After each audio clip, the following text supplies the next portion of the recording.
Hey everyone, welcome to another episode of Nerdverse. आज की इस वीडियो में हम बात करने वाले हैं लोकी के सीजन 2 के पहले एपिसोड के बारे में। इस वीडियो के अंदर हम इस एपिसोड के बारे में, इससे जुड़ी हर एक लीक्स और थ्योरीज के बारे में काफी डिटेल में डिस्कस करने वाले हैं। तो पोटेंशियली आप लोग को इस वीडियो में स्पॉयलर्स देखने को मिल सकते हैं। तो एक स्पॉयलर वार्निंग के साथ अपन फाइनली बात कर लेते हैं एपिसोड नंबर 1 के बारे में। सबसे पहले हम बात करें इसके रन टाइम के बारे में। तो इंटरनेट पे आए काफी सारे लीक्स एंड रूमर्स के अकॉर्डिंग इस सीरीज का जो पहले एपिसोड का रन टाइम है वो अराउंड 40-45 मिनट्स का हो सकता है अलोंग द क्रेडिट सीन। अब तक इस बात को लेकर कोई कंफर्मेशन नहीं है कि पहले एपिसोड के एंड में हमें कोई मिड या फिर पोस्ट क्रेडिट सीन देखने को मिलेगा या फिर नहीं, पर इसका जो ओवरऑल रन टाइम है वो अराउंड 45 मिनट्स के करीब का ही होने वाला है। हम बात कर ले इसके प्लॉट के बारे में। तो पहले एपिसोड के बारे में काफी डिटेल में बात करने से पहले ओवरऑल मैं आपको सीरीज के बारे में बताऊं तो इसका जो प्लॉट है वो हमें लोकी के सीजन 1 की तरह ऑल्टरनेट यूनिवर्सेस या फिर टाइमलाइंस में देखने को नहीं मिलेगा, बल्कि सीजन 2 का जो मेन फोकस होने वाला है वो ऑल्टरनेट रियलिटीज की जगह टाइम ट्रेवल के ऊपर किया जाना है, जहाँ की इस बार लोकी ऑल्टरनेट रियलिटीज की जगह टाइम में आगे और पीछे ट्रेवल करने वाला है। अब हम बात कर लेते हैं एपिसोड नंबर 1 के बारे में। तो अब तक हमें पता क्या है, लोकी सीजन 1 के एंड में हम ये बात देख चुके थे कि सिल्वी ने ही हू रिमेंस को मार दिया, टाइम की सिंगुलैरिटी खत्म हो चुकी है, ही हू रिमेंस मर चुका है और लोकी वापस से टीवी के हेडक्वार्टर्स में आ जाता है उस लाइब्रेरी में, जहाँ की मोबियस और हंटर B-15 के अलावा और भी कई सारे टीवी एजेंट्स मौजूद होते हैं, पर वो यहाँ पर इस वक्त लोकी को बिल्कुल भी नहीं पहचान पाते।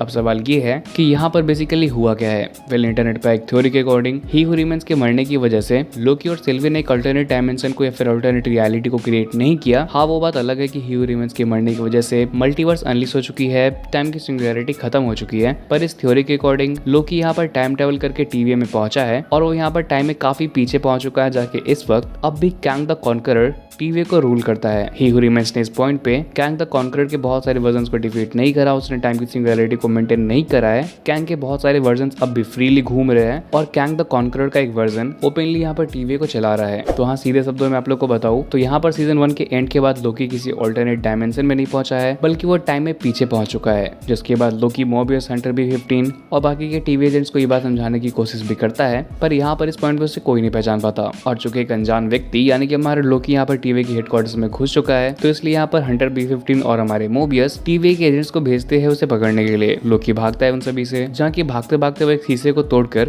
पहुंच जाता है एक बस के अंदर, जो बस जाके ठुकती है एक बिल्डिंग में। और यहाँ पर पहली बार लोकी सामना करता है टाइम स्लिपिंग का। अब सवाल ये उठता है कि टाइम स्लिपिंग है क्या। सीरीज के अंदर हमें ऐसा देखने को मिलेगा कि टाइम स्लिपिंग बेसिकली एक ऐसी चीज है जिसकी वजह से लोकी टाइम में अलग अलग जगहों पे पहुंच जाता है, यानी कि पास्ट और प्रेजेंट में, जिसकी वजह से वो टीवी के हेडक्वार्टर्स में पास्ट में पहुंच चुका है अभी। इवन तो जब मोबियस लोकी को लेकर जाता है ओबी के सामने, तो वो भी उसे बताता है कि टीवी के हेडक्वार्टर्स में टाइम स्लिपिंग का होना बिल्कुल इम्पॉसिबल है, क्योंकि टीवी का जो हेडक्वार्टर्स है वो बेसिकली टाइम और स्पेस के बाहर एग्जिस्ट करता है। जिसके बाद हम कहानी में आगे बढ़े तो जिस बस में लोकी सवार होता है उस बिल्डिंग से गिरने के बाद वो जाके ठुकती एक बिल्डिंग के अंदर। लोकी टाइम स्लिप करता है और वो अगेन पहुंच जाता है टीवी के हेडक्वार्टर्स में सीजन 1 में दिखे केसी के सामने। इस पॉइंट पे केसी उसे पहचान नहीं पाता, again for the obvious reason. और हमें यहाँ पर देखने को मिलता है कि टीवी का जो हेडक्वार्टर्स है उसके नीचे का जो फ्लोर जहाँ पे लोकी प्रेजेंट होता है वो बेसिकली टूटा होता है। लोकी किसी से मदद मांगता है और उसे मोबियस को बुलाने को कहता है, पर अगेन यहाँ पर लोकी टाइम स्लिप करता है, पर इस बार लोकी कहीं और नहीं बल्कि एग्जैक्टली उसी जगह पहुंचता है जहाँ की वो पहले से प्रेजेंट था।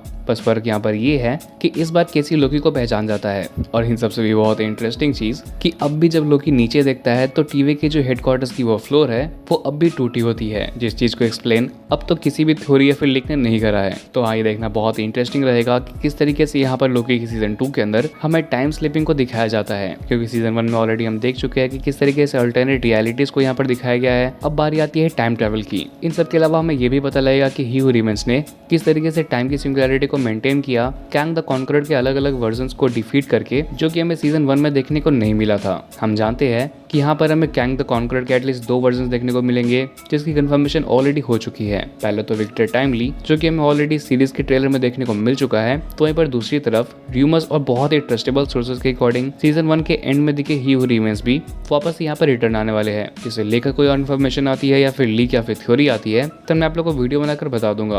बाकी अगर आपके पास कोई ऐसी थ्योरी है तो आप नीचे कमेंट में मेंशन कर सकते हो। बाकी फिलहाल अपन इस वीडियो को यहीं पर एंड करते हैं और मिलते हैं बहुत जल्द अगले वीडियो में। Till then, good bye.